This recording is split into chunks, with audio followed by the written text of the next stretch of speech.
being here in Sweden with two of my very favorite people, Judyth Vary Baker and Ole Dammegard. Thank you both so much for joining me today. And thank you for coming all the way from New York, Jason. That is amazing. It is my pleasure for sure. This is a rare pleasure and an honor to be with you guys. I think it's historic to have this type of conversation in person rather than over Skype. You guys are both pivotal figures in the JFK assassination research community. Of course, Ole, you've brought together the big picture of how all of these political assassinations are connected. Olof Palme, you gave a fascinating presentation last night about the assassination of Martin Luther King. And Judy, of course, you had a personal and intimate relationship with Lee Harvey Oswald that is just like peering into history. You're going to be hosting a conference in Dallas coming up. Why don't you tell us a little bit about the book, the conference? Oh my gosh. Well, first of all, the conference itself is historic because, first of all, we're not going to be around that much longer, but we've lost Jim Mars, we've lost others. They're very, very important people. But we have worked especially hard this year to bring in people that have not even spoken before, like Roger Craig Jr. He's going to tell how his father was murdered. The police officer who initially found the rifle on the 6th floor. And then, like, for example, Robert Tannenbaum is coming in now. He and I have something in particular that's special, and that both of us viewed the training film that Lee Oswald was in. I'm one of the witnesses. There are very few. Now, wait a minute. This is a training film that was training film created by the CIA? I think you would have to say that since David Atlee Phillips was involved with it and admitted that there were training anti-Castro Cubans out there. Lake Pontchartrain. Near Lake Pontchartrain, yeah, near the airport and all that. So he had different ways of expressing who was involved, but he couldn't get around it. It's in some of the secret documents that have been released. And they were there before, they just aren't as redacted as they were. This is due to Donald Trump releasing the new trove of Yes, JFK we were so pleased because Donald Trump really fooled everybody and got these released early in July instead of in October, before they could clamp down on him to stop it. Huh. Yeah. That's really interesting. And Ole, unfortunately you won't be with us in Dallas, but this presentation you gave last night about Martin Luther King and the assassination is just the latest in your ongoing lifelong effort to detail all of these things. Actually, he will be by Skype. Ah, there we go. Yes, we can't go without him, you know. By the way, it's going to be held in Dallas at the Doubletree by Hilton at the Market Center, 16th, 17th, and 18th. But we've had so many people that want to come, and we have so many speakers. We have an unprecedented 41 speakers. So we're going to actually start some of it on Thursday, and Ole will be speaking by Skype on Thursday to our early birds coming in, of which we'll have at least 100 or more. Wonderful. Well, I definitely look forward to that. Judyth, how can people sign up for the conference? Is there a website you can tell them about? Well, the easiest way is go to PayPal, and if you're my friend and family, great. But if you're not, at least you purchase the ticket. It's going to be $105 until the end of October. Right. And then it's going to go sky high. No. But the point is, JFK it'll be JFK Conference at yahoo.com is how you pay it. JFK Conference at yahoo.com. Now, to go to the website, it's JFK Dallas Conference. Got it. .com. Now, there's also speaker's dinner, but it's going to sell out. If you want to sit with Dr. Cyril Wecht, or you want to sit with Philip Nelson or some of these other wonderful speakers we have, then you need to buy a ticket to the speaker's dinner before they're all gone. They're $50, and you just send it to PayPal, jfkconference at yahoo.com. Okay, so that's the payment address, but the website, of course, is jfkdallasconference.com. People can go there, get all the information. Yes, indeed, and they can sign up for the hotels and get a special rate. All the rates go sky high in November because of all the conferences. This is a special rate that is It's $109 is all plus tax. Great. For that area. And free shuttle to Dealey Plaza. Mm-hmm. Now, Ole, can you give us, I know you've just started a sort of a local tour here in Sweden where you're speaking to small groups. You were going to be speaking to this alternative book fair that was canceled by Seppo, wasn't it? Yep. Talk about that a little bit. What went on with Seppo? Why did they cancel this conference? What were we expecting from it? I don't know. It's like Sweden is a beautiful country, beautiful people, and there's a censorship here that most people are not aware of, but there is.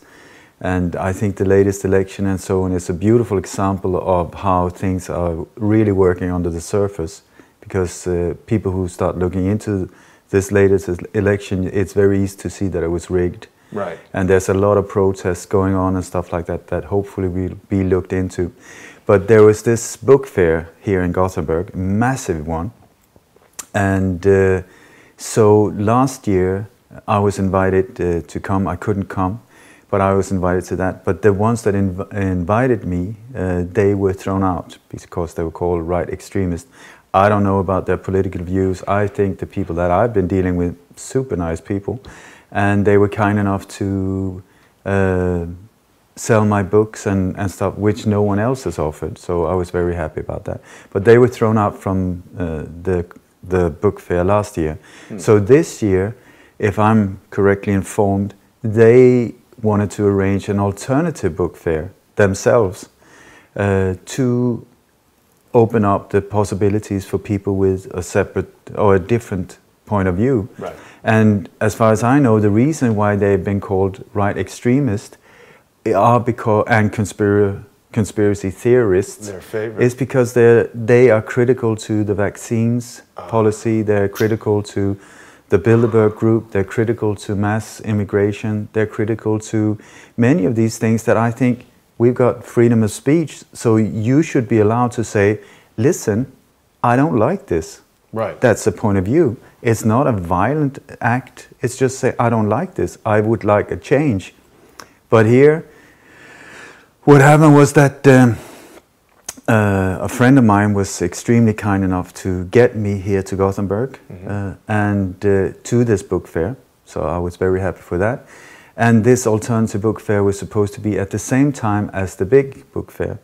But just a few days, they didn't even dare to write the address for where it was going to be until a few days before, and only to people who had bought tickets because they had been harassed and so on. Then just a few days before it happened, the authorities and the police just shut it down, saying because of security problems, they couldn't guarantee the safety, so they just cancel it.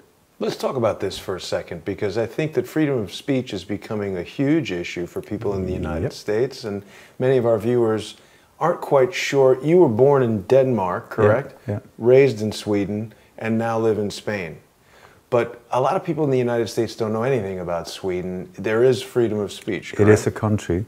Well, right, we know that. But what I'm getting at is, if we truly have freedom of speech, even if this group is extreme right-wing, there could be a Nazi book fair, and that should be allowed, and people can look at that and say, I disagree with those Nazis, and walk away. We're not intended to shut down speech that we dislike. That's not freedom of speech.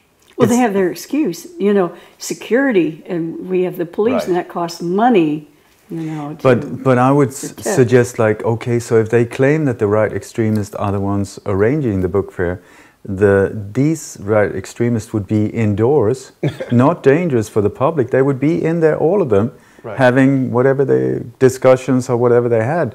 That would not be a security issue. So why are they so worried about security? Then they would fear normal people being outside throwing rocks at them, which they won't. A Swede will not throw a rock. Right. You know, they will get slightly irritated, not showing it, or they will be furious but still not showing it. But put a bumper sticker on the car saying, I'm mildly irritated, or write a note down in the washing room saying, that's where they can really get angry, down in the basement where they write notes, sees them, and they can write really nasty notes. But otherwise than that, so what's the whole thing about shutting it down due to, and then they say, but we had to focus more on public events like sport events and stuff like that. And this was a private thing, so I'm sorry. But this is what I call the nice world order. It's very cute on the surface and very ugly underneath. And once you start challenging it, that's when the ugly face comes up. And then you have beautiful police officers who have no idea that they're being manipulated and used. They're just doing their job. They're being told, go there, stop. Thoughtful. Kind, yeah. Yes. I have nothing against the police and so on. The SEPO as well, the security police, I'm sure many of them are nice people and so on, but they're being used to shut us down. Right. And so that's the key really to a lot of these type of operations is the compartmentalization, because a lot of people would say that the three of us are conspiracy theorists. We've heard that, I think, all our lives, Judyth, since you wrote this book and came out telling the story of yourself and Lee Harvey Oswald, the romance. I can't even recognize myself from the descriptions of myself from some of these people. Blind as a bat comes to mind. But conspiracy Old theorist comes is to mind.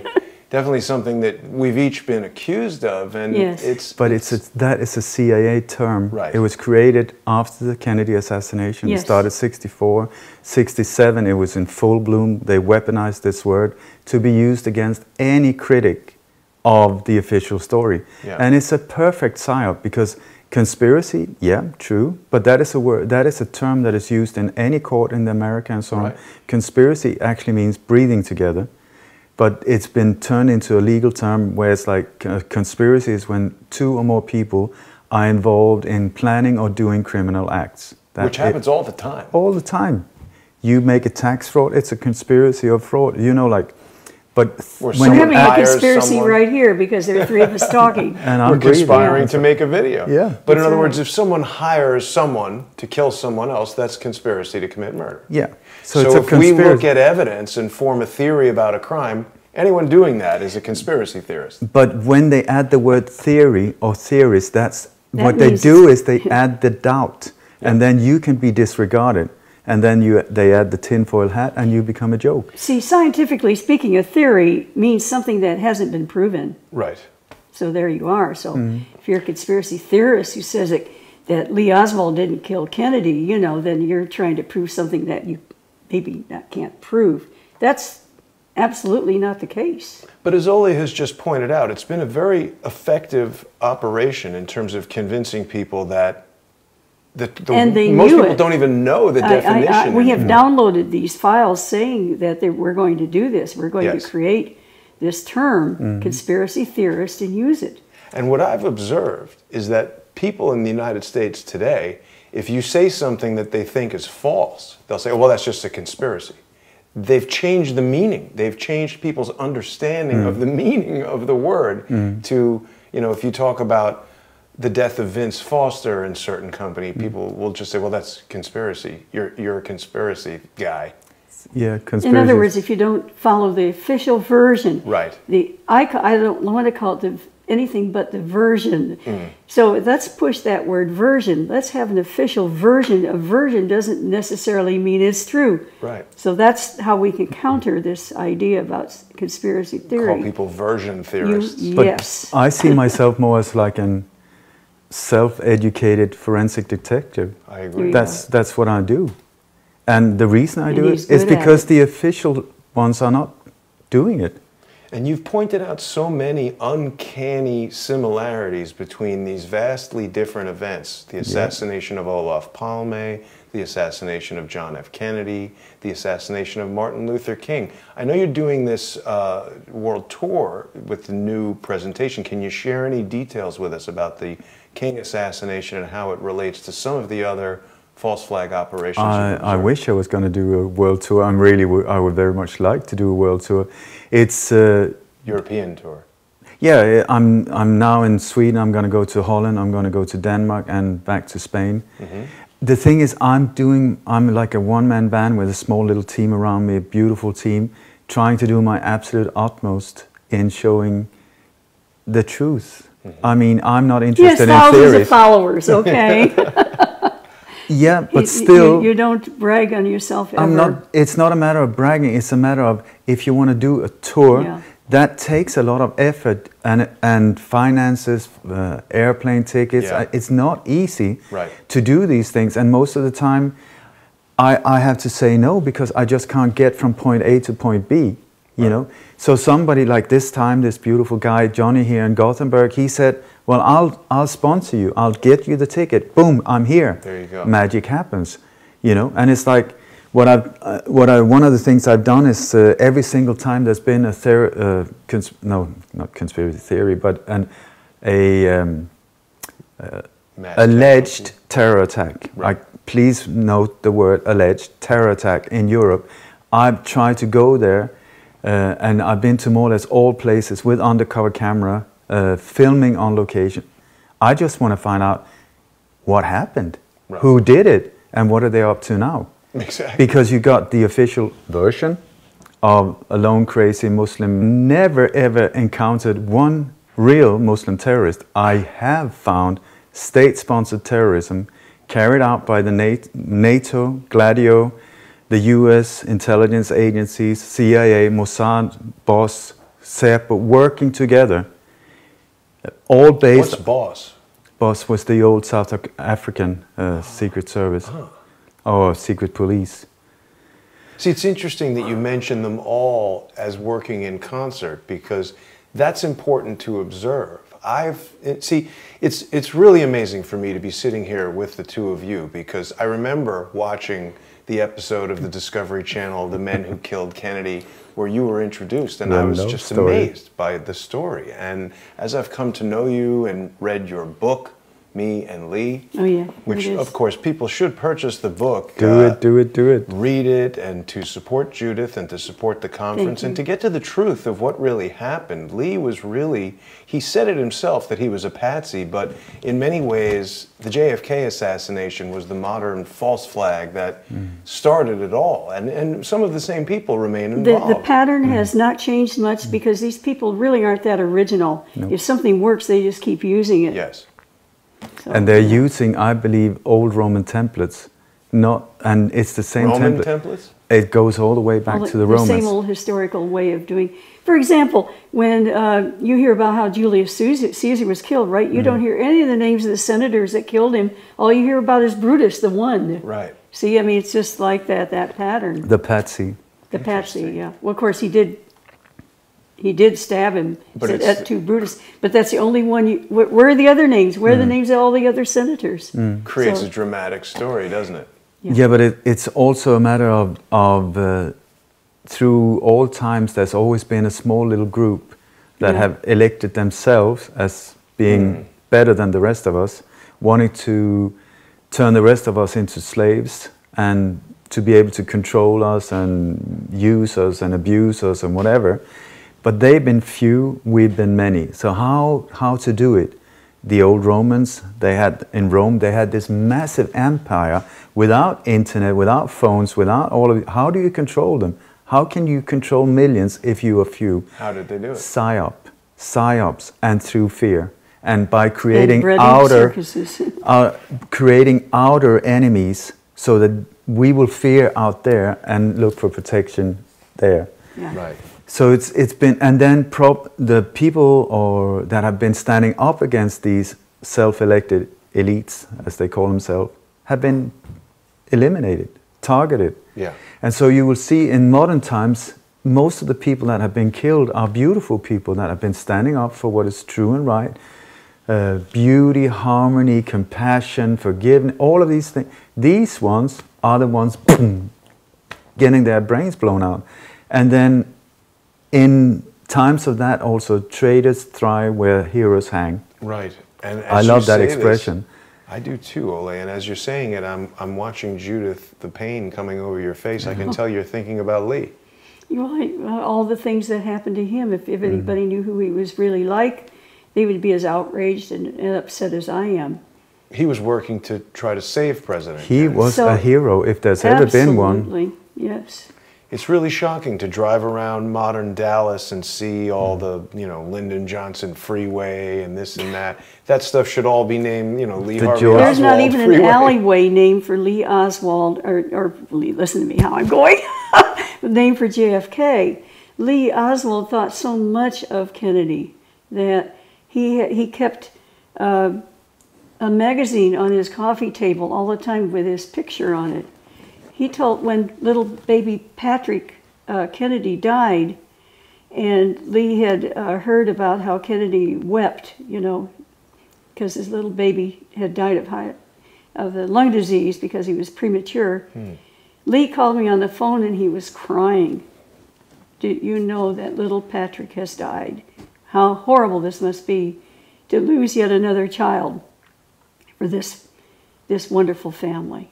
So, I mean, if you could think that he could possibly murder, if you only knew all that he went through to try to save the president, and that's why they had to murder him right on television. I know it sounds improbable. It sounds ridiculous that this man that they said was grinning, you know, you see these pictures of him grinning when he's in handcuffs. I have blown these pictures up so people can see the frown that they made into a smile with Photoshop type techniques, you know. Lee Oswald was wearing a Marine ring when he was arrested. That says Semper Fi, always faithful. Why would he be wearing a Marine ring? Were the Marines against the president? This man joined the Marines when he was only 16 years old. He tried to and he couldn't, so they had to wait till he was 17. And he went through boot camp and everything. When I tried to put on Wikipedia that Lee got his GED while he was in the Marines, in 3 minutes it was erased. Wow. They just say that he dropped out of high school and joined the Marines. And I just tried to add one sentence that Lee Oswald, you know, got his GED in the Marines. It was gone in 3 minutes. In a few days, my biography on Wikipedia was gone, even though my paintings sell like for $5,000 and $6,000 and so on. They're all over the world. I'm the author of 4 books and everything. I'm not on Wikipedia except as a conspiracy theorist. Right. There's someone who gets to decide who is and who is not a conspiracy theorist. So let's talk a bit, because this concept that you know, the heroes versus the villains and who decides who is what. So many people, because of the news and what's now become history, just have an inherent dislike for Lee because he was sold to the world as this villain who assassinated Kennedy. Now, last night, Ole was talking to us about some of the people that evidence seems to reveal were involved in the assassination of Martin Luther King, and one of them was Jesse Jackson, who most people feel is a hero of the civil rights movement. I know. And a politician who, by all measures, was at one point thought he was going to be the first black president. It's a shock to learn these things about Jesse Jackson. I know. And frankly, when I heard it, and this man's alive. This man has gone and tried to broker peace deals and so on. You know, so it can be shocking. But how did he get to a position where he could help to broker peace deals? Where does he stand in that with that kind of position? How did he get there? How did he get there? I just want to say that for me, I track down criminals. I'm not interested in politics. I track them down. It doesn't matter, blue, red, Sikh, Muslim, Christian, Jews, I do not care.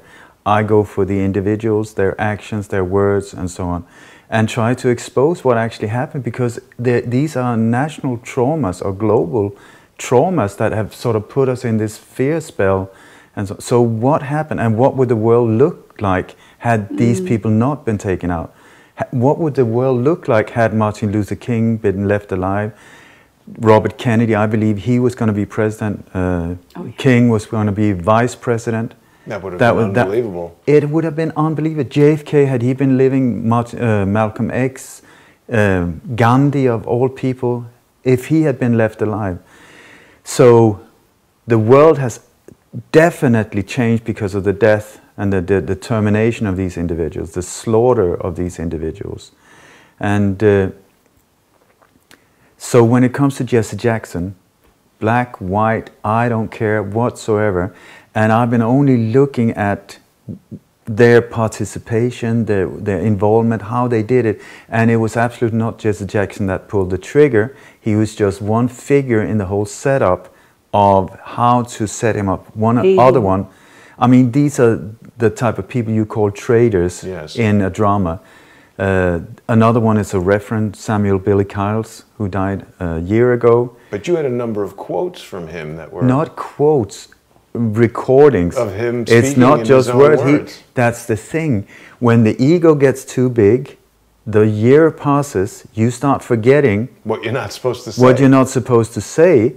And he even, Samuel Billy Kyles, he even says, quote, on film, King was standing here and I was standing there. And only as I walked away to give him a free shot. Clear shot. A clear shot, the shots rang out. Right. He said, but that's only one of many, because suggestive that he knew the position of the sniper and that it was going to happen. He right? wasn't even on the balcony. That's another one. His whole story is an absolute lie, but he was part of arranging to get King in position for the timing, the location, where to shoot, what clothes to wear, so that the sniper teams knew which one to take out and which one not, and so on. And I've done international interviews on international radio about this before. I pinpointed Jesse Jackson, big time. It's been spread around the internet.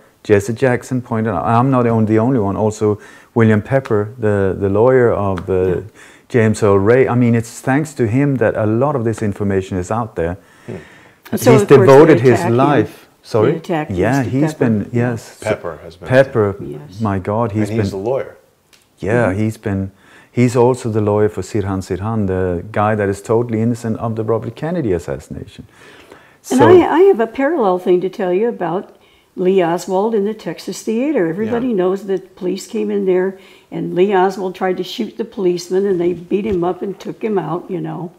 And he said, this is it and all that. And I suppose they burn if they murder you and all. These are police quotes. Then we find in an early transcript of what this policeman, his name is Dick McDonald, walked. He said, I came and approached Oswald with my gun drawn. Wow. Well, wait a minute. How? The official story is that he reached toward Lee Oswald's belt and Lee was drawing his gun and they fought over the gun. But it looks like he was reaching down with the gun he had drawn and he was going to shoot him in the stomach and make it pretend he was trying to fight with Lee to get the gun. So you have all these things. Now, wait a minute. There's more. We are told that he killed Officer Tippit and then fled into the Texas Theater. Mm. And in fact, somebody saw somebody flee in, but two people were arrested. One went out the back door, one went out the front door. They both looked very similar to each other. And the people who saw the man go out the back door with police thought that was Lee Oswald from photographs. It was not. This is an imposter. I know it sounds crazy, but the real Lee Oswald, Butch Burroughs, who was running the movie and selling popcorn. He can't sell popcorn and run the movie at the same time. He's selling the popcorn before the movie starts, sold Lee Oswald a bag of popcorn. Huh. And yes, he did. And then Lee got the popcorn and says this, when he was being sold the popcorn, that's when the Warren Commission said that J.D. Tippit was shot by Lee Oswald 0.6 of a mile away. This is from testimony from, what's the gentleman's name? His name is Butch Burroughs, but he's not the only one. Others saw him in the theater. Why would Lee buy the popcorn? I mean, he's going to the theater well, I believe he bought the popcorn. A CIA contact. Yes, but he has to look normal and natural. I see. You're not going to, but he did. He moved from seat to seat. There are only like 8 people that were in there. He sat next to each one. Why would he do that? The last one was a pregnant woman. She got up, of course, you sit next to me, and got out of there. He was trying to identify the contact to tell him what to do. Yes, this was a contact, and we know this because of suppressed evidence. You can find it in the Dallas police files. 2 sets of half-dollar bills. 2 half-dollar bills. Too. Now, here's what. The police have it in evidence. They have it, but you never see it in the regular evidence files. You have to go to the Dallas police to see it. Wow. And so he would take a bill, rip it in, or someone would give him half of a torn bill, and Yes. someone in the theater has the matching half. I have these files. I mean, And the they're idea available. is he meets the person, you put it together, okay, you're my Well, contact. imagine though, he's going to sit next to someone. He's going to wait. He's not going to go and show the bill. Yeah, right. Says He's going some to wait till phrase. they have to offer the bill. He has had 2 of them, so there had to be like 2 meetings that were going to be set up. Not only that, he had a box top too. And the box, yes, so From these are cereal things. or something? Yes, and somebody would have the other side of it, like the panel or something. So Lee taught you quite a bit about Absolutely. tradecraft, spy techniques. He and taught me how to things. make invisible ink and all sorts of things. And he had a pedometer. How many people had pedometers back in 1963? Yeah, Fitbit wasn't out yet. And not only that, they had he had a telescope, he had a microscope, he had the a tiny Minox Minox cameras, camera. right. Oh no, they said, you know what CIA said, and FBI said, wait a minute, he didn't have a Minox camera, he had a Minox camera case, he had a Minox light meter, he had the Minox film, but he didn't have a Minox camera. What? Right. I saw the Minox We've seen the camera. pictures of the Minox camera. The Minox camera was so small you could hide it in the handle of a wrench. Right. You know, and take pictures. He was very good at smuggling, as we were mentioning in my book, Kennedy and Oswald, The Big Picture, which we hope will get reprinted soon. And we put all this together, and we found an Israeli family that were very happy because they had Elvis records. They got the Elvis records from Lee Oswald, who smuggled them in from America to the USSR. This man was he was still 19 years old by a couple of days when he entered the Soviet Union, supposedly as a defector. I met this supposed defector walking around a free man at the height of the Cold War with a Soviet wife and a little kid. He'd been there 30 months, and he is living a normal life. It's impossible. Let me give you an example. And I like to tell people this because so they get an idea. Imagine today, if you have a young man, he's 19 years old, and he goes to the American embassy there in South Korea and says, I'm going to the North Koreans. I'm going to tell them everything I know about all those missiles that we have that we can go and punish them with if they bother us. And when I get there, you know, I'm going to tell them everything. Then 30 months later, he comes back and just gets a job in America, and nothing happens to him. Do you think that's with possible? a North Korean wife, With a North or Korean someone wife. joining ISIS or You see what I'm something? saying? Yeah. It's absolutely impossible. So when I met him, and I'd already known some people, I was very involved with anti-Castro stuff. I had dated Tony Lopez Fresquet, who was the Castro's finance minister's son. I knew a lot about Cuba, and I had to go to New Orleans early. But the point is when I met him, I knew that he was a hero. I knew it. Lee, you knew. Absolutely. And There's no possible way. You've met Rafael Cruz as well. This is very controversial. Fortunately, I have a degree in anthropology of a certain particular type. It includes forensic anthropology, like you can take a skull and rebuild the face. I couldn't miss it. Lee wanted me to know who this man was because he was protecting him. The first time that Lee put out pamphlets and all that, he almost got himself really beat up. So the second time Fair Play for Cuba Fair Play for Cuba Committee. All of that was to help ferret out Castro's spies. It's a long story. And that's obvious. I mean, again, it goes back to if someone went and stood in the middle of Times Square handing out Join ISIS flyers in the middle of the day, you just wouldn't be able to do it. And I mean, to be handing out pro-communist literature in the middle of the street in New Orleans in 1963. That is the South. Well, they wanted to shut that down, of course, but he was doing it on purpose. But the people you see who took them and didn't throw them away, mostly, they threw them away. They would follow those people who took them. They followed them, and they found out where they were going. We know at least 2 of them were arrested and deported. One of them was planted with drugs. They beat him up and said he was a drug dealer. One of the people who received the literature from Lee. Because he actually went to where the meetings were supposed to be held. There was never a meeting held. There was never a list of members. There was never it says lectures, come here. He went there and he got arrested. Wow. So that's the kind of thing I'm talking about. I mean, they followed him before he got there and did that so that Lee would be safe. So Lee was Judyth was just down the road. What's that? What? You were just down the street, down the road, weren't you? and one of Yes, them yes, were yes. the Well, pamphlets. All right, so the second time I'm there, I delivered a batch of flyers. Lee had saved some flyers for me because he knew they all get messed up by this fake action that he had to get attention to the police. He never thought he was going to get arrested. He thought it was just going to be an interaction. They actually arrested him. And that's a story in itself, because the way he comported himself with the police.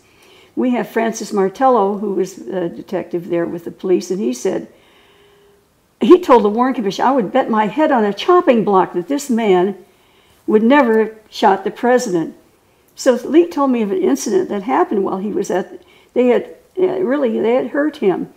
And he said, honey, don't be upset about that, because they think I'm a communist. They're just being patriotic. He wasn't angry at them. And that impressed Martello. He saw that Lee did not get angry at any of they were punching him and pinching him and other things. And then when they put him in a cell with some really bad guys and thought he did just fine with them, okay? But they gave everybody their food that night, and they gave Lee his tray of food, and they scooped up a handful of dirt and roaches and stuff and sprinkled it right on top of his food. And Lee said, roach a la mode. So, I mean, he had such a good sense of humor. So Martello says, I would bet my head on a chopping block this man would not get emotional and all that and go and shoot the president. They couldn't even get him to be upset at them. Wow. But you So met then I'm Raphael saying, Cruz. so about Cruz, so Lee had been arrested. He doesn't want to get arrested again. So this time, but he still wants to hand out pamphlets. And so they put him in front of the trademark this time. And Lee said, I want you to know I have protection this time. And he said, I want you to see him. His name is Raffaello. He never told me the last name. And he also called him Angel, the Archangel, his protection. Well, Raphael was an archangel, you know, in the concourse of angels, if you want to talk about it like that. So he said, I just want you to walk close to him and see his face, because I have a terrible memory for faces. He said, I just want you to see my guardian angel, is the way he put it, you know. So I did. I walked close, and because of my training I've had in forensic anthropology, I couldn't miss this long nasal, you know, from here to here, as the label. Oh my goodness, it's so long for him. Sloping shoulders, the ears set a certain particular way, which are really in the unique hairline, and everything I have had training to understand. When I saw his photo in the newspaper and on internet and everything like that, along with his very fine young son, you know, his senator and all that, that was him. I had to tell people, yes, I knew it was him. So that was Cruz, and yes, he fled to Canada when the Warren Commission report came out. Well, I think it was when Jim Garrison started subpoenaing Jim Garrison, people. I thought so too, but I think it was right after the Warren Commission report came out. It's strange, though, that no one's asked Raphael Cruz about what he knows. I mean, immediately Donald Trump was called a racist by Hillary Clinton for pointing out that there he is with Lee Harvey Oswald, and you hadn't even seen the photo of the motorcade. Well, you've probably seen the photo many times, but just last night, I never saw that part of it. I pointed out to you that he's standing right there. I was shocked. There he was. It's him. Yeah, it's him. So here we have an eyewitness who's met the man. Yeah. The guy is still alive. The President of the United States has said he's consorting with the person that the official story alleges. The fact of the matter is, actually, Cruz is a good guy. He's helping. He's an FBI informant. He's working. This is an FBI sting project to try to pick up pro-Castro spies. Well, good or not, the point is he knows something that we need to ask him about. Yeah. Well, I'd love to meet him face to face, and maybe he can't remember what he was doing. I'm sure he can remember. All right. So Lee was involved with anti-Castro operations. And he was in the training film, and he was in all these other things. The CIA training film. Absolutely, absolutely. And Robert Tannenbaum also saw this film. I saw segments of it, and Where did you see it? Lee had it? Well, David Ferry was involved with a lot of the training that was going on out there as well. He was a well-known pilot. He was he had mafia connections. Mafia wanted to get the Castro as well.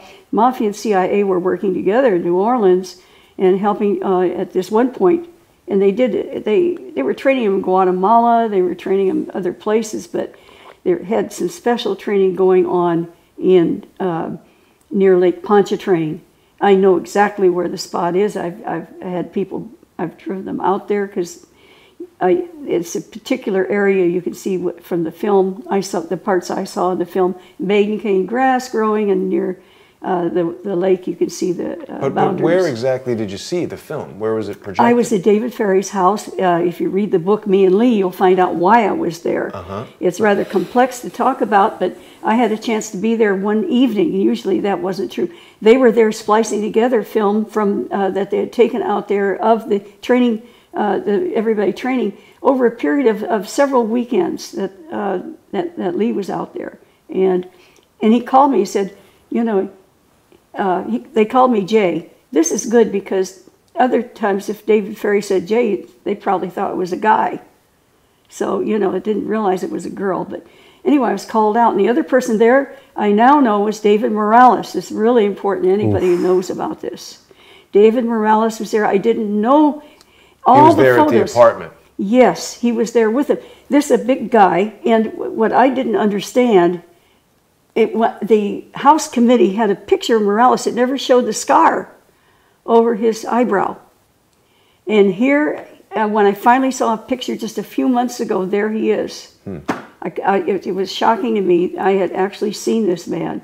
Anyway, he was there involved with the film as well. So they're splicing together different portions, and Lee showed me. Well, when Robert Tannenbaum had also seen this film, all of it apparently, which I didn't get to see all of it, but what's interesting and fascinating to me, at least, is that it came in from Georgetown.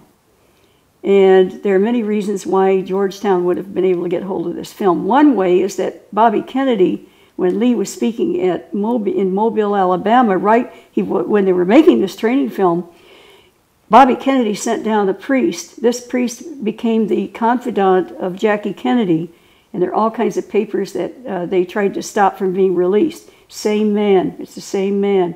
And he was there and brought back information. Bobby Kennedy knew that there were efforts to kill Castro, and he was involved in it. He didn't really want his brother to know that much about it.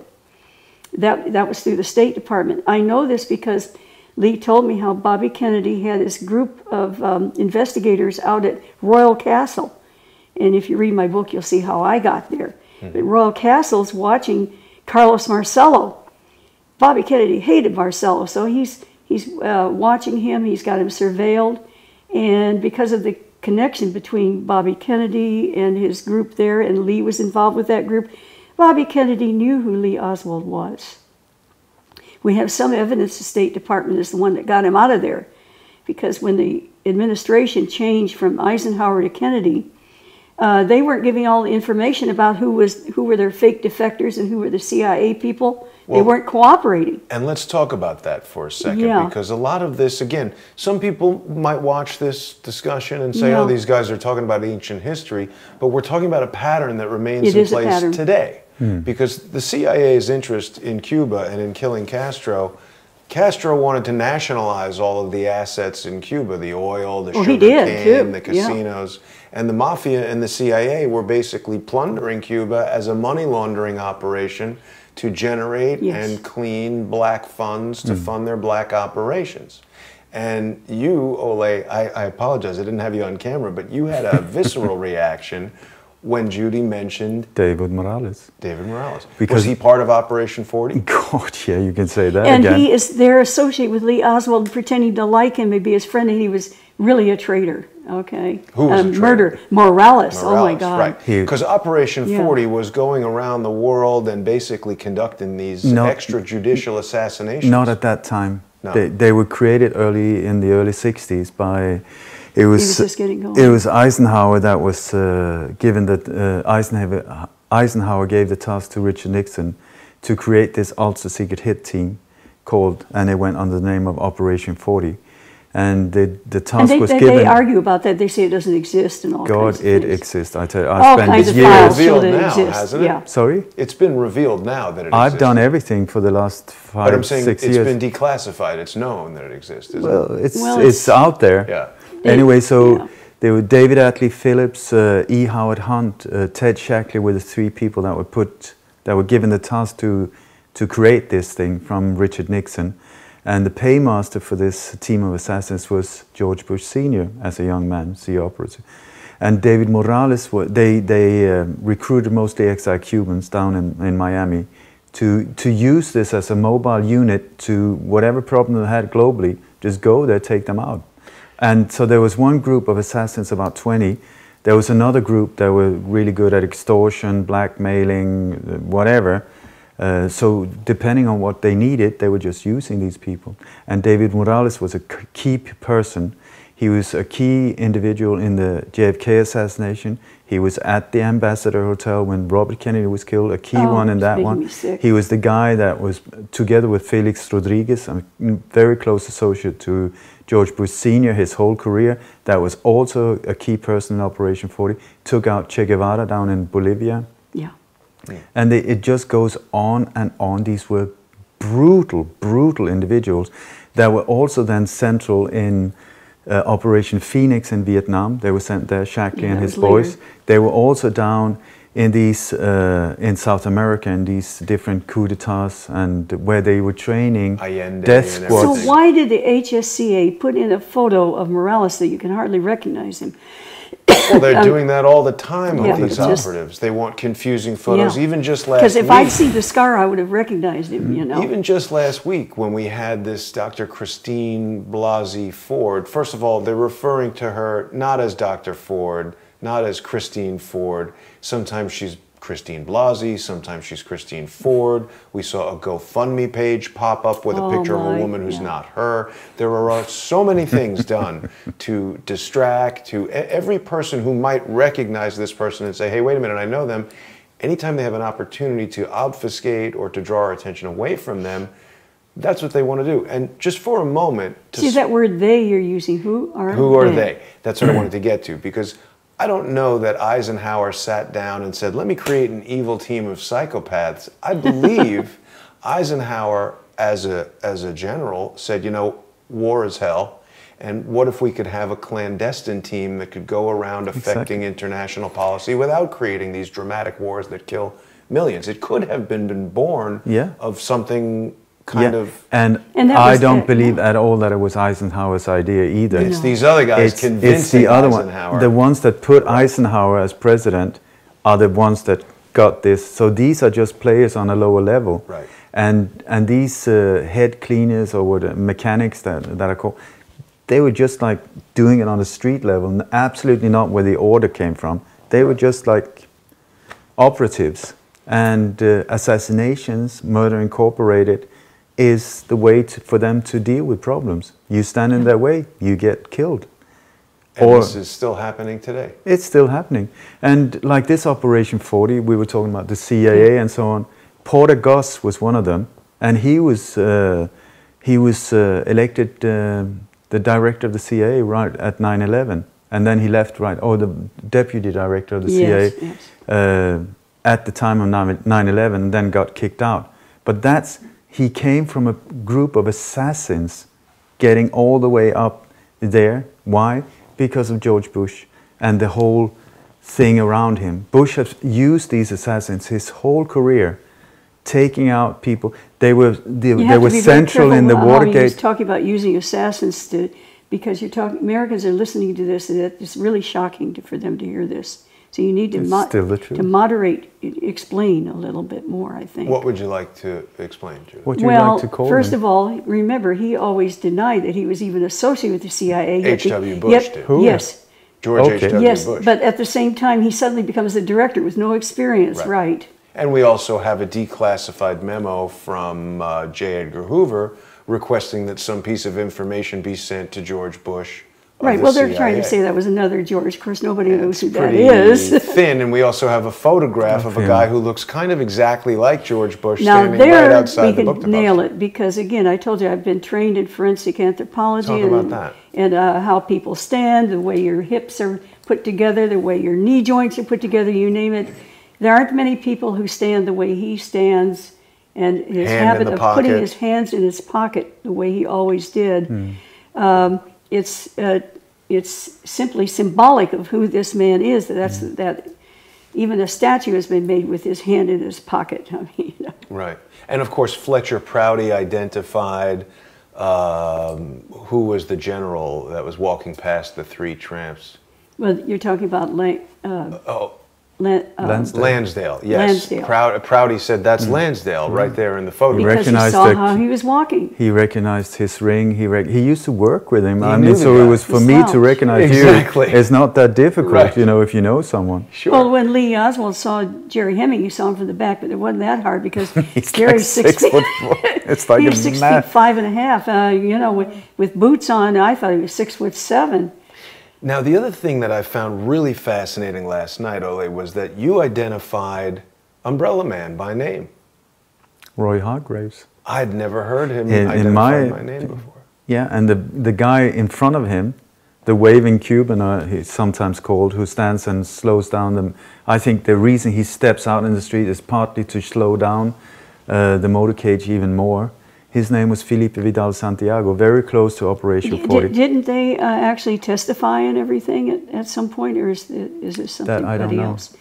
But they were tied, you identified them last night as being tied to the Martin Luther King assassination. But we're talking about the same force taking out different individuals. They use, and one time I saw an interview with one people that were involved in international arms dealing and these type of operations, and he got the question, why are you using the same people?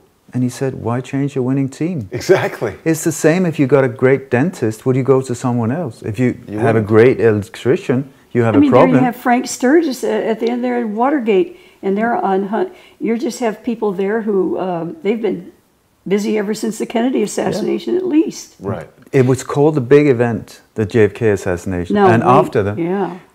they were sort of in the world of assassins. They were sort of lifted. They were the World Series It's winners. like Now, rock- here's the thing that there a was- lot of people don't know about the big event, which everybody is calling it that now, but that didn't, in 2003, nobody was calling it that. I was filmed for many hours by Nigel Turner, but I said that the name of the op was, that Lee told me it was the big event, and you can find that on, minute 36 or something like that.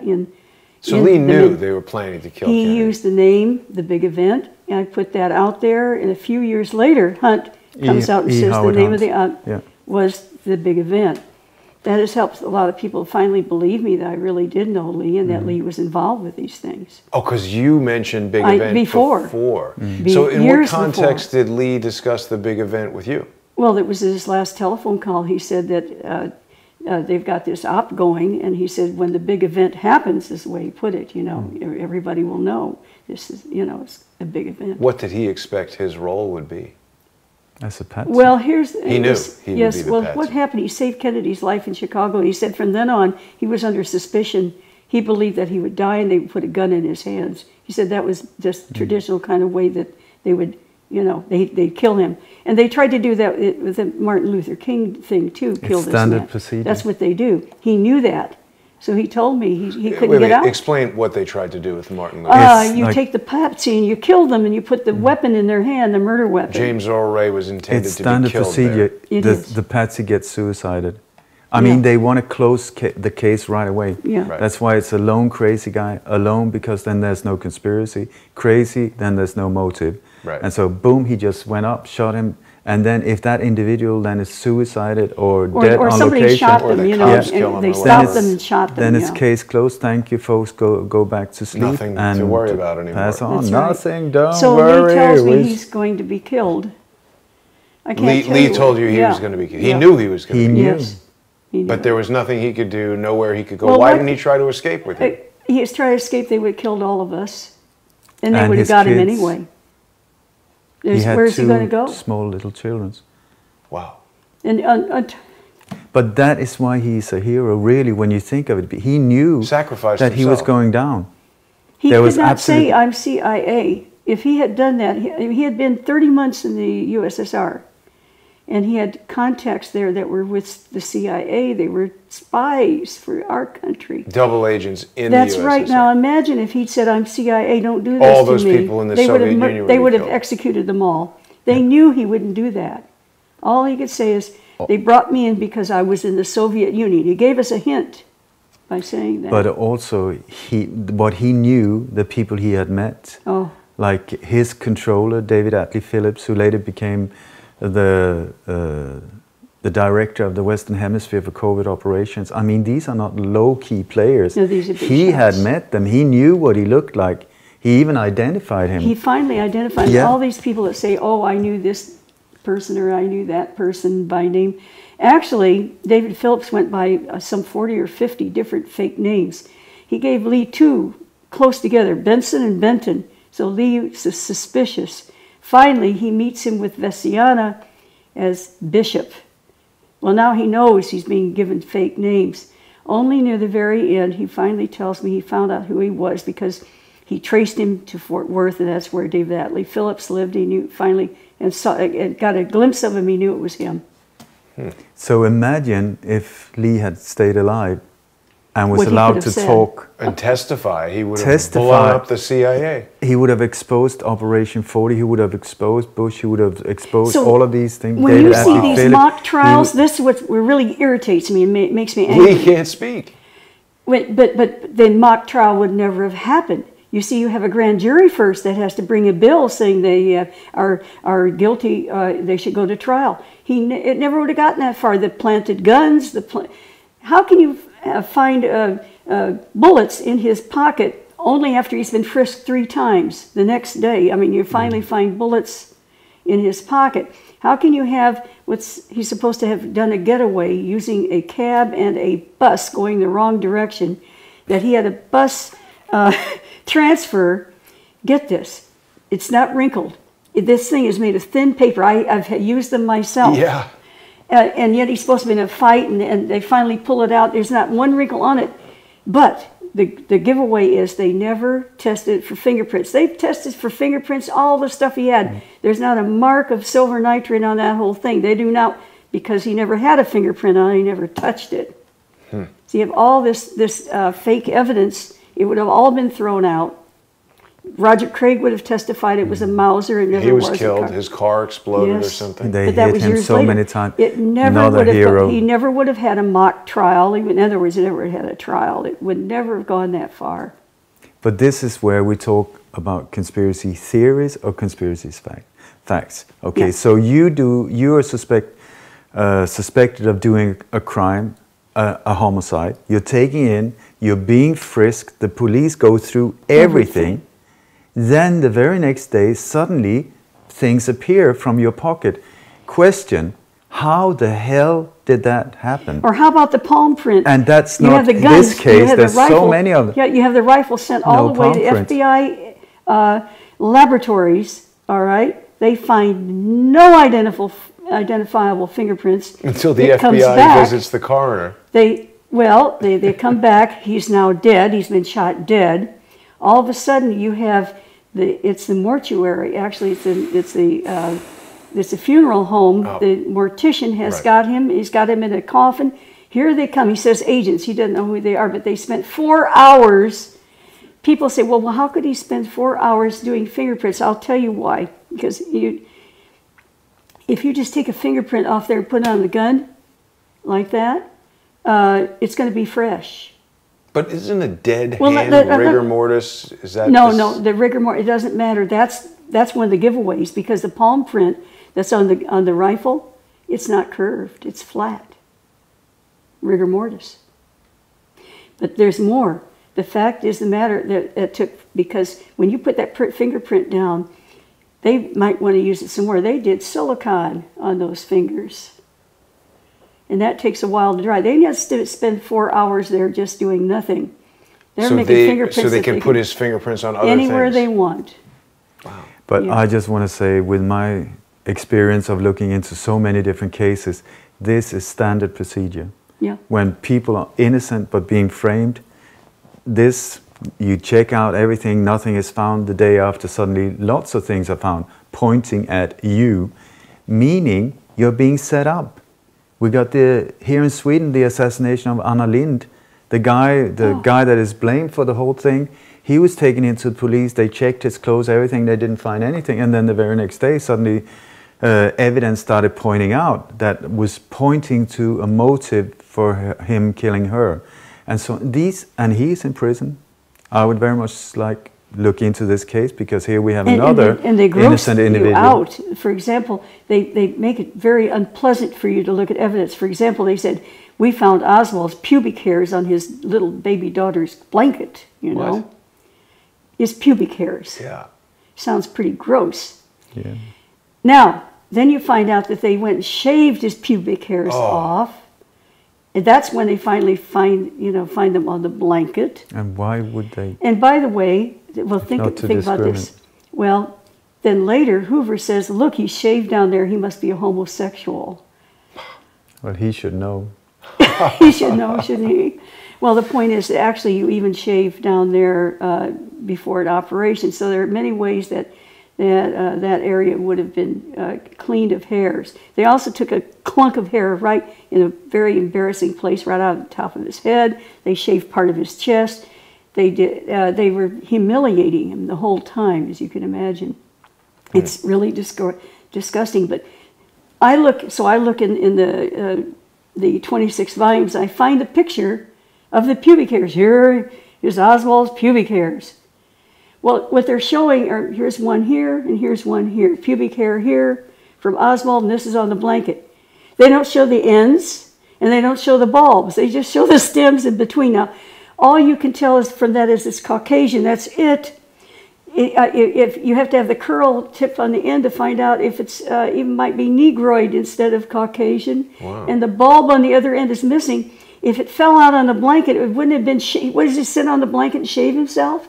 So they don't show the bulb. It would have been a bulb that to have the pubic from the hair itself. And could you please explain to me what a pubic hair has to do with the assassination of the American? Well, they're just trying to smear the guy, obviously. Totally. Because they said the blanket was used to wrap Oswald's rifle, but there wasn't one fiber from the blanket on the rifle. And again, and it had a heavy-duty sticky stuff called cosmoline on it. That's what they kept these rifles from rusting that were very old. Mm-hmm. Even if you try and wipe it all off, there's always something sticking. Mm-hmm. But there wasn't one darn hair from the blanket it was supposed to be wrapped in for 55 days at least. Stuck to the rifle. This rifle is supposed to have been wrapped in a blanket, sitting on the floor for 55 days in the Payne's garage. And Lee Oswald just let it sit there until the last minute. I had never heard about this piece of evidence, but it becomes relevant with what's going on this week in that, you take a crime that's so horrendous, in this case, the murder of John Kennedy, or in the case of Judge Kavanaugh, an alleged rape. So the crime is so horrendous and evokes such a strong emotional response from people that the presumption of innocence goes right out the window. Lee Harvey Oswald was never granted the right to being presumed innocent until proven guilty. An hour and 10 minutes after the assassination, they filled out a form saying that he was going to be, get this, I mean, this is before Kennedy's body has even gotten just gotten in the air out of Dallas. And already they're saying he's the only one that committed the murder of John F. Kennedy. It was obviously not an investigation. The information about Lee Oswald was already printed in New Zealand. Yes. We have to be very careful about that, and because of their various arguments. So well, I stand for that. It gets very complicated about when this was printed, how long it took printed. I like to go to where we have some facts that they can't argue about at all. But wasn't that a Fletcher Prouty thing? Yes, Prouty saw that in King's Church. And it Christchurch. Christchurch, yes, Christchurch. And it looks very good to me, but they have some specious arguments against it, so. I mean, again, when you run into these things that maybe on their own aren't. It's when you pile them up that it becomes they're not ridiculous. like prima facie evidence on their own, but is there that, I mean, so many people would say, oh, well, there's a lot of coincidences. Okay. Well, how about the fact that they find a white jacket? They say that Lee Oswald discarded it on his way running away, all right, after shooting Tippit. But Lee never owned a white jacket. I know this myself. He had a gray jacket, okay, and he had another jacket. I can't quite remember whether it was a bluish, I think a bluish jacket. He never had a white jacket. And then, of course, it's size medium, and he wore size small. And it had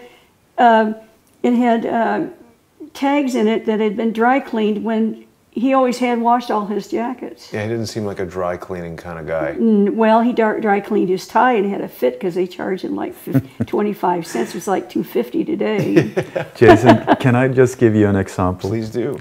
Because if you look into different of these top political assassinations, which is what I've spent half my life doing, so one of them that I looked into a lot is the Olof Palme, the Swedish Prime Minister, that a lot of people are not aware of. I tell you, massive case, and it's the most expensive murder investigation ever in the history of the world. Really? Still ongoing. Really? They found absolute zero.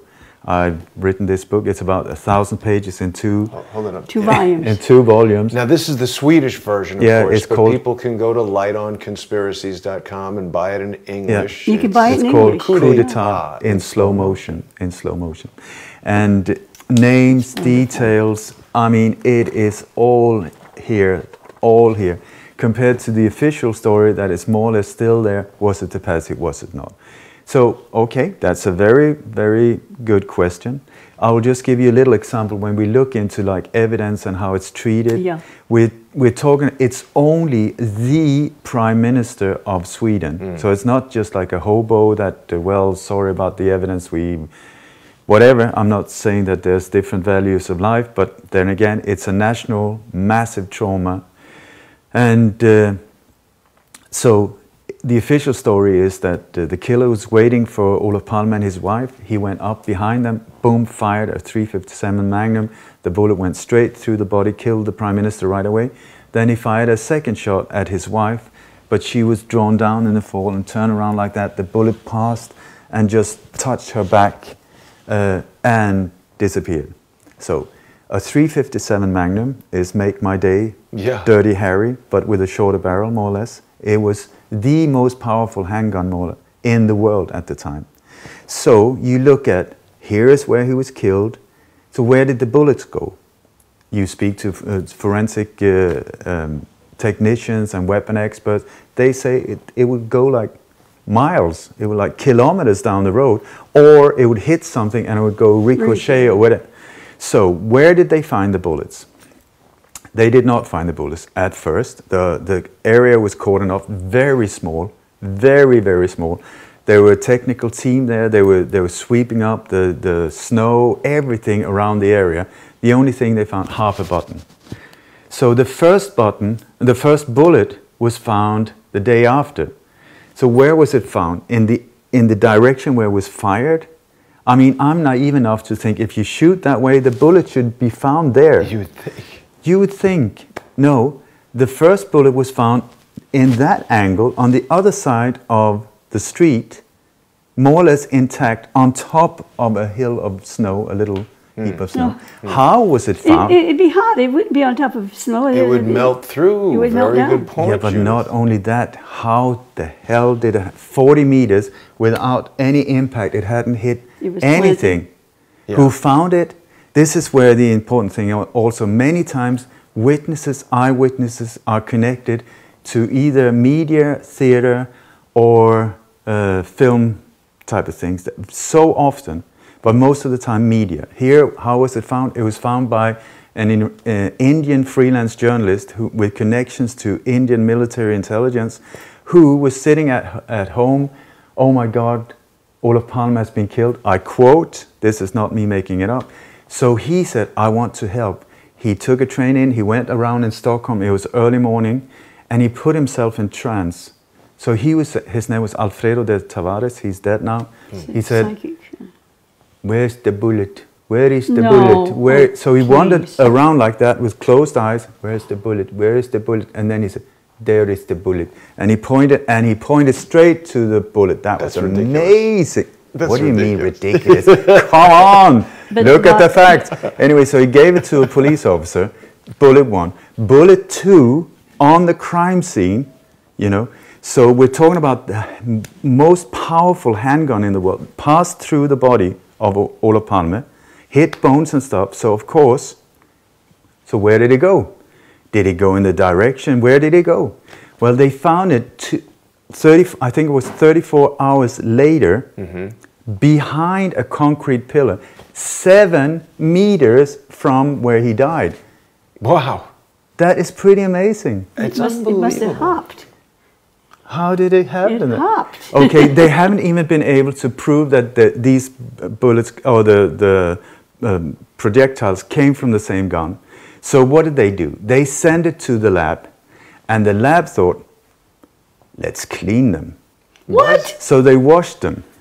Oh, Took no, away my all God. kinds of, if there was any Physical tissue on it. evidence, yeah. Then it was sent down to Wiesbaden in Germany, because they are really good at it. That is also where the CIA and different... Really good at what? Forensic investigation? Yes. Yeah, so a lot of experts in that case were called in from Germany, which in Wiesbaden is exactly where there's military, US military bases and the CIA are in that area. Okay, so they send them down there. And do you know what happened? No. Oh, lost Jason, them? it was really bad because there were like 2 bullets of historical value, and They lost them. they put them in the same box with 5 others. So they Why? don't really know which ones they're. With 5 others. This is They're one of the the same, top. and then they got mixed up, and like, where are like they? losing Kennedy's brain. Why not? Yeah, his How do we- brain. I mean, I'm who glad you brought cares? it back to that, Judyth, because, you know, people who would be the same people that would call each of us conspiracy theorists would explain all of this away by saying that it's coincidence, it's accidents, accidents occur, but it's far too many. Okay, can I give you another one? Yes. Okay, Yeah. the death certificate of Olof Palme, you would think, Prime Minister of Sweden, let's get it right. Would that be something You might give it some care and attention. just, I mean, so he lived in Västmannagatan 34 in the old town. It was everybody knew it. I mean, people were walking in downtown saying, oh, he lives up there, he lives up there. That was sort of, thank you. And so the pathologist, his name was Milan Valverius, who was actually, as a young student, taking part of the Martin Luther King autopsy as well. That's amazing. That is, I have no idea if there's, but it's just the coincidence is rather amazing. And we found a similar coincidence in the case of Barrington Wisenant, who was the first U.S. attorney to be murdered or die under suspicious circumstances in, I can't remember if it was ever or 13 years, some amazing amount of time.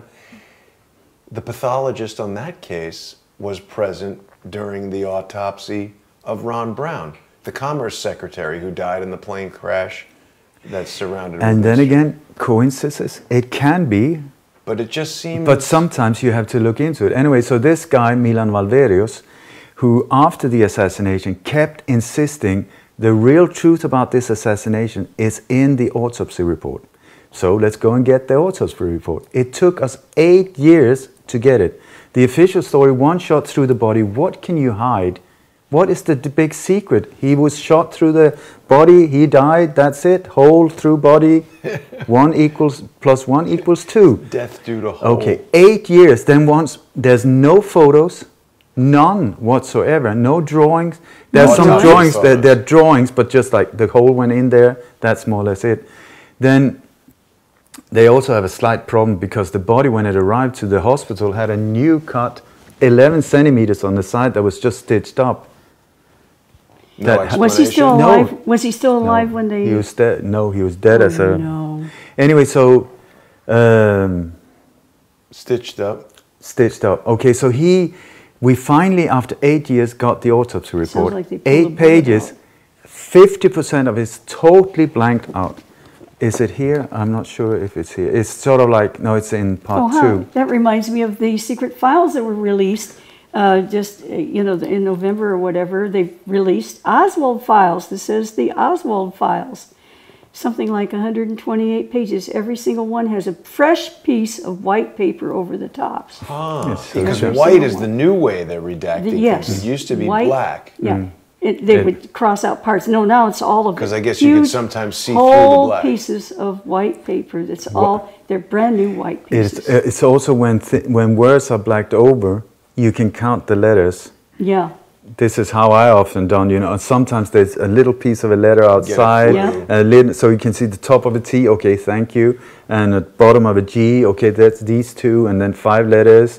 The name was, also and you so can reverse with Picasso. I've done this, Picasso.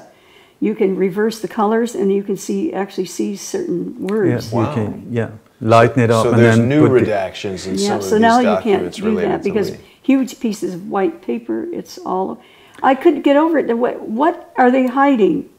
Every single page was hidden, not just some of them. Can I just say, the truth fear no investigation. So why? Right. So with the death certificate, the pathologist who kept saying the real truth is in the evidence, he was the one that wrote the death certificate. So the name, everything is correct, but the address, Västmannagatan 34, that everybody, it's common knowledge, is changed to a different address. And the street it's changed to, number 31, does not have 31 houses. The number 31 does not match up. And if you put in a Google map, that exact, and you say enter, where do you end up? The Swedish castle. So what was going on there? I would say he was trying to point out to people like us, there's something wrong here, there's something wrong, point. But I think that when he did that autopsy, the whole room, just like with the Kennedy assassination, was packed with people from the military, from intelligence agency. He was under a lot of pressure and stress, and he was trying to just get it down on to this one. So he kept saying it's in the autopsy report. So of course, what happened? Suicide. He committed suicide together with his wife. It was a Romeo and Juliet. It was so romantic. So both of them died the same day. Brother. Wow. Awful. Well, we have many, really many deaths that way, of course. One of the most important being my friend, Dr. Mary Sherman, that she was found murdered. Vaporized partially. Can you imagine? Well, the police didn't bring that out. I mean, it's Edward Haslam that brought all that out. All those years, nobody ever knew her right arm was vaporized. There's only a little bone sticking out. And was it a particle accelerator she was working with? A linear particle accelerator, yeah. And there's pretty good evidence for it. We've seen the heavy electrical circuitry and everything like that. Thank God I knew how to analyze that stuff. Here's the thing. This is the day the Warren Commission came to get unsolicited testimonies. They've been to New Orleans this second time. This is first time they only had their list. This time, hey, does anybody else want to talk? This started in New Orleans, all right? And Lee Oswald, of course, was born in New Orleans. So now they come, it's the 21st of July, 1964, to get who wants to step forth. Front page news, Dr. Mary Sherman not only dead, she was set on fire.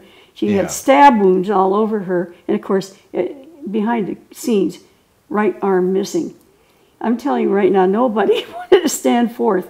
She wasn't the first. This is July 21st. But in June, Guy Bannister was found dead, naked, which he never did. They said he died of a heart attack, but he had a bullet in his back. That's what his, his mistress That'll cause said. a heart attack. It will. It will. It will. And then the month before that, so you have 3 in a row, Hugh Ward, the one who flew Lee to Austin and to Dallas before taking him to Houston, his plane blew up suddenly, while going to Mexico, with the mayor, the former mayor, Delphus Morrison aboard, one of the few guys that knew who Lee really was. Wow. And so who's going to speak? Only the big fat fellow, Dean Andrews gets up there and hip hops all over, gives his junk. Nobody of real value would really testify for the Warren. They were all scared. It's called minimizing blowback. Right. Whatever can blow back on the operation, they clean it up. Out. Yeah, and Dr. Sherman didn't deserve people. Anything like that. This is a woman that really cared about people. She had worked with the anti-Castro, those soldiers out there. They're trying to train to become soldiers. I mean, she was bringing first aid and bring him food and things like that. People don't know all these things. She was a fine lady. But this is the good people. Yeah. This is it. So many of these people are wonderful people. And But because of that, and the villains are the ones that get statues made in Miami and stuff like that. That one of the people in well, wait till they die and see what the other side gives them. Right. Yeah, that's true. But in Miami, I don't know if these statues are still there, but 2 of the members of Operation 40 have their own statue. They even have the Orlando Bosch Day. Oh, no. It's like a day off in Miami. They're heroes. Orlando Bosch was, he was the guy that Dr. Death, he was killed, a very charming individual, who supplied the bombs. He did, I think, more than 200 bomb attacks. I got it in the book. Dates like doom, bomb, bomb, bomb, bomb, bomb, doing all of these terror raids in different countries, blowing up commercial airliners and stuff. So of course he should have a day in the Orlando Bosch Day and a statue. Let's get that one up. Nestor Izquierdo. But let's don't have a statue of John F. Kennedy in Dallas, Texas. We won't do that. Instead, we're going to have this thing that looks like a urinal. Yeah, weird, like a Masonic. You go inside. It's not even near. It's actually a couple blocks away. You go inside and there's this black slab.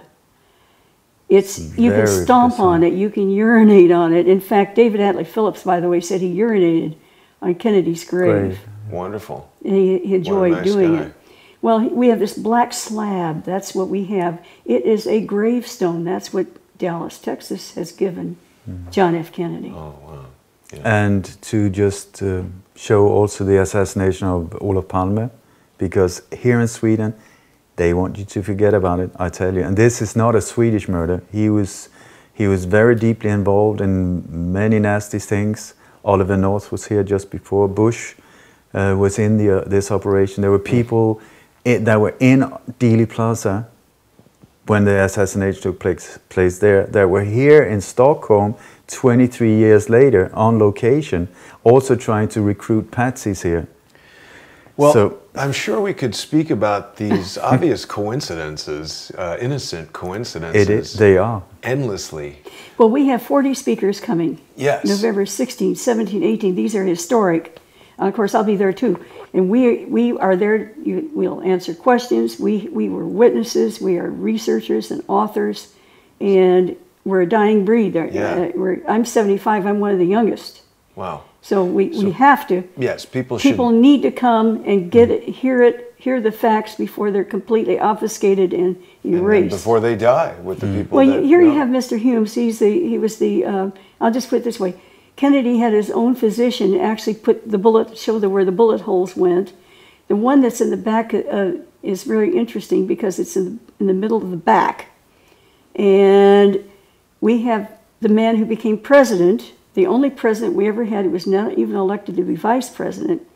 He took the place of the corrupt vice president. Agnew. Yes, Spiro Agnew. And of course, Nixon had to resign. All that corruption going on. We get Gerald Ford, who was never elected as vice president, never elected as president. And he moved up the bullet hole almost 5 inches up into the neck so you could have the magic bullet go through the neck. Of course, it's got to go through the neck and go and hit Connolly and make 7 different wounds and so on and so forth. And the bullet's not even deformed. Amazing. I mean, you put that bullet through a pillow and it'll be more deformed than what that bullet was like. And who came up with the magic bullet theory? Arlen Specter. Arlen Specter, who later, what happened to him was he declared as idiot to come up with his career just went Specter went sky high. You have Ford admitting that he moved it up to stop controversy. Yeah, that's crazy. And we're supposed to accept that. Well, but this is exactly why people should be going to jfkdallasconference.com. Yes. They should read the book, Amazing and Lee. book. They can purchase. Where's the best place to purchase that? Well, fastest from Amazon, also from Trine Day, which had the courage to actually publish this book 10 years ago, where I saved the documents. We thought we were going to be in a project to kill Fidel Castro, so I ended up saving a lot of documents that actually now have proven that I knew Lee Oswald. So Judyth has written the definitive book on the last months of Lee Harvey Oswald's Can life. I just say one thing? Please. I just want to say, I looked into the Kennedy assassination. It was my main interest for 20 years, something, until Judy stepped forward, until there were all of these strange mysteries, unexplainable things that didn't make any sense. Then Judy had the courage to step forward. Ties all these things ties together. the whole thing together. In a really logical way. And anyone who is not aware of Judyth, but is aware of me and have interest for my research, I back Judyth 100%. If there was 101, I would back 101. Oh, thank you. Totally. And the book is incredible because it gives you not only the JFK assassination, but it also gives you an explanation to the cancer epidemic that is now eating the world alive. Yeah. It's killing millions of people, and they're all connected. And the witness we have from right inside these operations, the only one that hasn't been taken out but has lived under a lot of threat and going through absolute mayhem, losing all her old friends, getting murdered, slaughtered, being attacked, being, you name it. Run out of the United States. Oh yeah, I can't live in the United States. Is sitting here, living under a taken name in a foreign country. Yeah. Trying to seek asylum away from the US. Here in Sweden. Here in Sweden. Well, hopefully and not being granted it. Yeah. No, I didn't get granted. Hopefully people will come to the conference. I move every 89 days. I have to stay away 90 days somewhere else. As I say, I wear burqa in Turkey. I live in Macedonia. I've lived in Morocco. I've lived before Croatia became EU, and then others become Schengen. It's getting harder and harder, and I'm getting old. So She's crossed the Atlantic 36 times. Yeah, 36 times I've had to cross the Atlantic. Well, hopefully people will cross the Atlantic and come to the conference in Yay. Dallas. Thank you so much. JFKDallasConference.com. Yes. And buy the book, Me and Lee. Ole, how can people get your book, Coup d'etat in slow motion? It's on my website as well, lightonconspiracies.com or Amazon. On conspiracies.com. Yeah. I have been so impressed with some of these fake actors. This is how this man has so much insight. I'll never forget seeing this. What is this thing sticking out of her head? The Norwegian. Yeah, in this Norwegian thing, and she's sitting there waiting for a bus to take her away because it's all over. She obviously is an actor. Wow. And she's considered one of the casualties, you know. So he's gone so deeply in behind the scenes and seen so much that it's outrageous that we are being pulled in this way and that, and hatred is being fostered. And you have all, these scapegoats and so on, and murders upon murder upon murder. They want power so much. Who is they? Anytime you think the one world order is for you, and we should have only one language or anything like that, I try to tell people, do you really want that? What happens, for example, if all money becomes just on credit card and there are no more currency left? If the government doesn't like you, how are you going to live? They just flip a switch and you're out of business. And what if we have one world government and the government becomes corrupt? All governments become corrupt over time. Yeah, that's a very good point. point. Every single one. Where do you go then? To the moon? We need to have diversity. We need to have diversity of cultures. We need to celebrate it, all the different ways that people can live, because that's how we will remain flexible and free. Absolutely. Very well said, Judyth. Thank you. And I want to thank both of you for taking this time with me. Of course, people can also support Ole on patreon.com/lightonconspiracies, where we've been doing a show weekly that's exclusive to Patreon. We've got a great episode coming tomorrow, shot here in Sweden. And you're going to go to Dallas. And you're going to be speaking there. Yeah, and also we will go live, and I will direct you around in Dealey Plaza, showing you so that you can show live all the different angles from where the shots were fired, from the whole thing, what happened there. It's gone mind-blowing, I tell you, and historical. I'm really enjoying our adventures, Ole. It's so fantastic. am I. It's really, really great. So thank you both so much for joining me You're today. welcome. And thanks everybody for watching. And thank you for coming from New York just for a few days, and back you go. It's God bless us, incredible. everyone. Yep. Yes, thank you. God bless Thank you us both. all.